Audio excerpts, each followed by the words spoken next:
Mes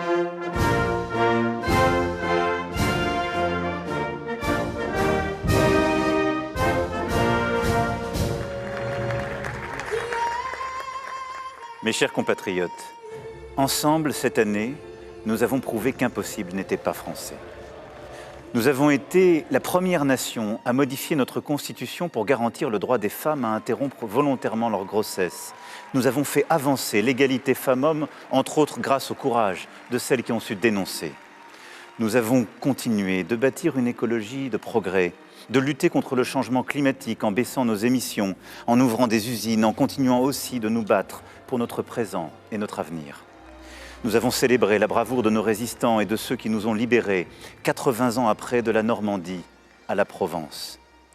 Nous nous sommes souvenus de ceux tombés pour que la France se relève, nos héros, nos aînés, nos alliés, ceux venus de tous les continents pour libérer la patrie. Nous avons eu aussi, comme promis il y a un an, des moments de grande fierté. D'abord, nous avons organisé cet été des Jeux olympiques et paralympiques aussitôt entrés dans l'histoire, entrés dans nos mémoires et dans nos cœurs, qui ont fait vibrer un pays uni, de Saint-Denis à Tahiti, et ont montré une France pleine d'audace, de panache, follement libre. Une France qui rayonne avec ses exploits sportifs, ses émotions, sa générosité. Une ville de Paris magnifiée. Nos Jeux olympiques et paralympiques, oui, sont et resteront un moment inoubliable de la vie de la nation. En ce mois de décembre 2024, comme nous l'avions promis, nous avons rendu au culte et rouvert au public Notre-Dame de Paris. 5 ans après l'incendie de 2019, Notre-Dame rebâtie demeure le symbole de notre volonté française. Des milliers de compagnons, d'artisans, de femmes et d'hommes ont rebâti la cathédrale jour après jour pendant ces 5 années. Elle a été rendue à tous et le monde entier a pu admirer ce travail. Demain, sachons garder le meilleur de ce que nous avons été durant cette année 2024, unis, déterminés, solidaires, et face à chacune des grandes épreuves, face à ce que tant et tant disaient impossible, nous avons réussi parce que nous avons été ensemble. Unis, déterminés et solidaires. Nous l'avons aussi été face aux épreuves et aux drames de 2024. Les catastrophes climatiques, la crise que traversent encore aujourd'hui nos agriculteurs, que nous continuerons de protéger et de soutenir, les tensions dans plusieurs de nos territoires et le ralentissement économique mondial. Ensemble, nous sommes aujourd'hui aux côtés des habitants de Mayotte, auxquels nous pensons avec émotion et fraternité. Et nous sommes et serons bien entendu aux côtés de l'ensemble de nos territoires d'outre-mer, depuis les Antilles jusqu'à la Nouvelle-Calédonie qui a tant souffert ces derniers mois. Nous sommes aussi confrontés à l'instabilité politique. Elle n'est pas propre à la France. Nous le voyons aussi chez nos amis allemands qui viennent de dissoudre leur assemblée. Mais cela nous inquiète légitimement. Je dois bien reconnaître ce soir que la dissolution a apporté pour le moment davantage de division à l'Assemblée que de solutions pour les Français. Si j'ai décidé de dissoudre, c'était pour vous redonner la parole, pour retrouver de la clarté et éviter l'immobilisme qui menaçait. Mais la lucidité et l'humilité commandent de reconnaître qu'à cette heure, cette décision a produit plus d'instabilité que de sérénité, et j'en prends toute ma part. L'Assemblée actuelle représente néanmoins le pays, dans sa diversité, et donc aussi dans ses divisions. Elle est pleinement légitime, et dans cette configuration inédite mais démocratique, elle doit savoir dégager des majorités, comme le font d'ailleurs les parlements des grandes démocraties, et notre gouvernement doit pouvoir tenir un chemin de compromis pour agir. Je remercie ici Michel Barnier, qui après Elisabeth Borne et Gabriel Attal, s'est engagé avec sincérité, et j'adresse tous mes vœux à François Bayrou et à son gouvernement. Je souhaite que l'année qui s'ouvre soit celle du ressaisissement collectif, qu'elle permette la stabilité, les bons compromis pour prendre les bonnes décisions au service des Français. Car nous ne pouvons pas nous permettre d'attendre. L'année 2025 doit être une année d'action, une année utile pour vous et pour vous permettre de vivre mieux. Le pouvoir d'achat, le travail, la sécurité, la justice, aider aussi nos élus et nos associations. Pour tout cela, il est nécessaire d'adopter un budget. Nous pouvons rendre la vie meilleure en nous mettant d'accord sur quelques sujets simples. Faciliter la vie de tous ceux qui travaillent dur, améliorer la sécurité au quotidien, juger plus vite et permettre à chaque famille d'avoir accès à la meilleure instruction pour ses enfants, à la santé et aux services publics de base. À nous de le faire donc. L'année 2025 doit aussi être une année d'unité, de responsabilité, pour bâtir une France plus forte, plus indépendante face au dérèglement du monde.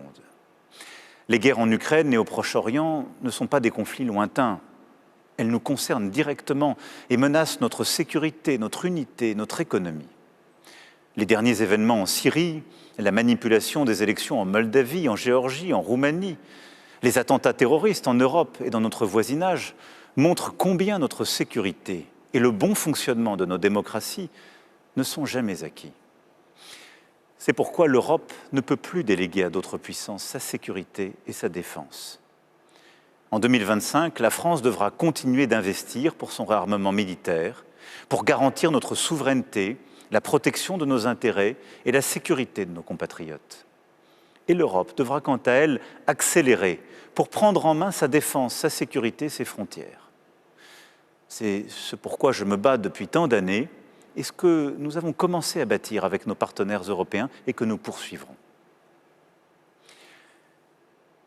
Nous devons lucidement voir que le monde avance plus vite et bouscule nombre de nos certitudes. Ce que nous tenions pour acquis ne l'est plus. Et il n'y aura pas de prospérité sans sécurité. Et la France, par sa puissance diplomatique et militaire, à cet égard, a toujours un rôle à jouer. Pour que nos enfants vivent mieux que nous, il faut aussi que s'inventent en France et en Europe les technologies et les entreprises qui façonneront le monde de demain, notre avenir, notre croissance. L'intelligence artificielle, les révolutions du quantique, de l'énergie, de la biologie, pour ne citer que quelques-uns de ces chantiers. Les Européens doivent en finir avec la naïveté. Dire non aux lois du commerce édictées par d'autres et que nous sommes les seuls à encore respecter. Dire non à tout ce qui nous fait dépendre des autres, sans contrepartie et sans préparer notre avenir. À l'inverse, il nous faut le réveil européen, réveil scientifique, intellectuel, technologique, industriel, réveil agricole, énergétique et écologique. Il faut pour cela aller plus vite, prendre nos décisions plus rapidement, plus fortement en européen, simplifier nos règles pour nos compatriotes comme nos entreprises et investir davantage. Cela suppose une France qui continue d'être attractive, qui travaille et innove plus, qui continue de créer des emplois et qui assure sa croissance en tenant ses finances. J'y veillerai.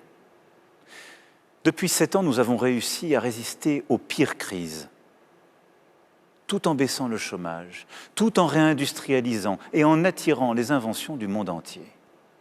Nous avons de nouveau prouvé cette année notre capacité à tenir notre rang dans des secteurs d'avenir avec, par exemple, le lancement d'Ariane 6 ou le raccordement du nouveau réacteur nucléaire de Flamanville. Là se bâtit notre indépendance et nous devons rester forts et crédibles au cœur d'une Europe qui doit accélérer. À nous donc collectivement de faire, car 2025 imposera l'audace et le sens des décisions. Mes chers compatriotes, les grandes nations sont celles qui, dans les moments de crise, de doute, savent voir loin, se détacher des polémiques du quotidien pour bâtir l'avenir et prendre un temps d'avance. Nous y sommes. C'est pourquoi, en 2025, nous tiendrons le cap. Nous sommes à un quart de siècle. Une partie des promesses de l'an 2000 ont été tenues, mais tant de désordres, de déséquilibres sont apparus aussi. Alors pour le quart de siècle qui vient, je veux que nous puissions décider et agir avec 2050 en ligne de mire.